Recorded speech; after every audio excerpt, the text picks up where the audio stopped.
Tingginya kebutuhan toples kue menjelang Lebaran menjadi berkah bagi pedagang. Di Pasar Panampu, Makassar, beberapa toko mengaku sudah kehabisan persediaan toples kue. Penjualan toples mulai ramai di minggu kedua Ramadan. Banyak warga membeli toples lebih awal agar tidak kehabisan.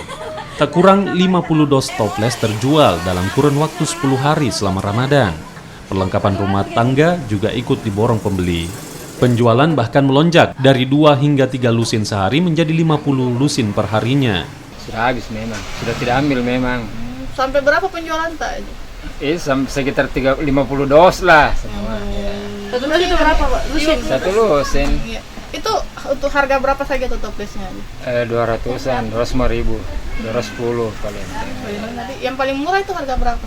Yang paling murah 150. 150. Tapi kalau pembeli masih ada yang cari aja? Masih ada, cuma saya tidak ambil. Lumayan banyak. Bisa dikira itu per hari ambil lusinan orang itu 50 lebih. Ya, Bu. Iya. Kalau hari-hari biasa ambil berapa orang? Terjual Di berapa? luar Ramadan ini. 1 lusin, 2 lusin. Berarti naik banyak. Iya. Kalau selama Ramadan sendiri sudah berapa banyak yang penjualan, Pak? Hai, enggak bisa diam. Tapi berapa kodi begitu?